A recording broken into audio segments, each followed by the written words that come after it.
What's up guys, my name is Brandon, and finally Apple releases iOS 12.1.1 to the public more than a month after the release of iOS 12.1 and multiple weeks after the third beta of 12.1.1. So we didn't see a beta after that, it just went straight to the final build. So anyways, in this video we're going to be covering what's new and whether or not I think you should update to this firmware. So let's start off with the size and the build number, then we'll get into the changes. So you can see right here it came in at 381.1 megabytes here on my iPhone XR, which did come from iOS 12.1. If we go to our settings, go to general, about, you can see the build number there is a short 16C50. And if I go back to the over-the-air update page, you can see we do get a nice little rundown here of the new features included in 12.1.1. So it is actually pretty surprising to see multiple changes like this in a point update like 12.1.1. So you can see right here, it starts off with notification preview using Haptic Touch on iPhone XR. So if you guys missed my video from yesterday, I briefly talked about Haptic Touch in that video.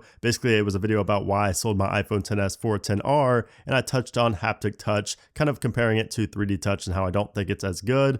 But with this update, it does make Haptic Touch a lot better because you can use it in notification previews. So if we swipe down the notification center, you can see right here I have a notification. And if we press and hold on that, you can see we do get an expanded view like that. We could also tap and hold right there on the X to clear all notifications, and it basically just mimics 3D Touch. So it's not 3D Touch. Of course, we don't have that on the iPhone XR or any other 3D Touch or non-3D Touch enabled device, but we do have Haptic Touch. And you can see right there, if you press and hold, it basically mimics the 3D Touch feature. So it is really cool to see that Apple is, serious about Haptic Touch. It's good to see that they're still working on it and, continuing to put it in places like in applications like Instagram. You now have the ability to use Haptic Touch there where you didn't before. And now with this notification preview feature, it's really nice to see that Apple is, looking out for those people that don't have 3D Touch devices. And the next feature is dual SIM with eSIM for additional carriers on iPhone XR, XS, and XS Max. So we do now officially have dual SIM support, and you do also have the ability to change that inside of settings. Now I don't have a SIM card in this device right now, so I can't show you that, but you can activate one SIM. You can activate the SIM or the eSIM, and you can deactivate them as well. So it's pretty cool. There's some settings in there for the dual SIM setup. And the third one down here is one tap to flip between the rear and front facing camera during a FaceTime call. So if you guys watched my beta coverage on 12.1.1, you'll know that this was a big deal to see that this actually got changed in 12.1.1. It was nice to see it come back to how it should be, because in 12.1, let me show you over here on my iPhone 10. Actually, my iPhone 10 is dead, but you can see over here on the right, this is iOS 12.1, and in FaceTime, we had these three dots right here, and if we went into these three dots, that's where we went to flip the camera from front facing to rear facing, and we also had the removal of live photos, so you couldn't take a photo while on FaceTime. But now, as you can see here in iOS 12.1.1, we have the flip button right there. We don't have to click on these three dots anymore, it's just right there. And then if we swipe up right here, you can see we have a whole new interface right here, a whole new UI inside of FaceTime. It's a lot cleaner, a lot more practical. I don't know why they moved the flip into, way into here inside this menu. It just doesn't make sense since you do use that quite a bit when you're on FaceTime. But you can see that is changed here in 12.1.1, which is nice. And you may have noticed that we don't have the live photo, and that's because this is a group FaceTime. So if I go into a single FaceTime call, so if I'm in a normal FaceTime call, you can see right here we have the photo button right there. So we can just take a quick screenshot. You can see right there, FaceTime photos must be enabled on both devices to use this feature. So you cannot actually use this on 12.1. So if the person you're calling has iOS 12.1, you're not going to be able to take a live photo. You can see right there because I'm on 12.1.1 on the iPhone XR and on 12.1 here on the 8 Plus. But that is something new here with FaceTime in iOS 12.1.1. I like it a lot better than it was on 12.1. And then finally, you can see we have a new feature on the iPad, the option to hide the sidebar in news on iPad when it's in the landscape orientation. Now, of course, there were other changes as well, which were not included in the notes that I found. And the first one is going to be a new settings prompt, but actually a prompt when there is an error. So basically, if your Face ID is not functioning properly, it now shows an error message that says a problem was detected with the True Depth camera.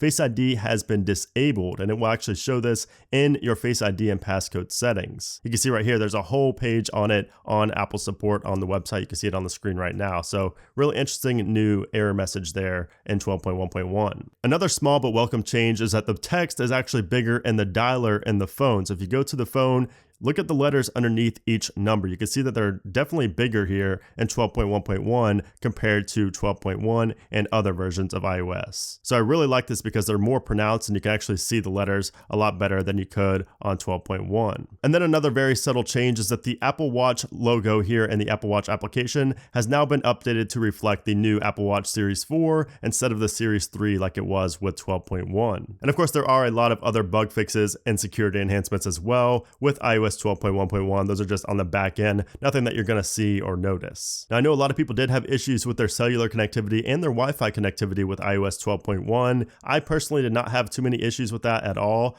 but some people did report that beta 3 of 12.1.1 solved those issues. So if you were having those issues on 12.1, definitely go ahead and update to iOS 12.1.1 immediately, and let me know down in a comment below if this has solved your connectivity issues. It seems to be an ongoing issue with connectivity in iOS lately. I don't know really what it is. I mean, it's ever since the new iPhones came out, so it could still be a hardware issue, but I'm leaning towards it being a software related issue. Now, as far as the battery life in iOS 12.1.1 goes, it has been great on the betas. Of course, I've just installed the final version not even 30 minutes ago, so I haven't had much time to play with it, but I do have 12.1.1 now installed on my daily driver, which is my iPhone XS Max, so I will definitely be reporting probably in a week or 2 weeks from now on the battery. If it's better than 12.1, worse than 12.1, I'll let you know in that upcoming video. But I would not expect a big change whatsoever. If at all, I would expect the battery to be, slightly better, if anything, but it's probably not going to be very noticeable to 99% of people. Now, as for the performance, 12.1.1 feels really smooth. The animations do seem faster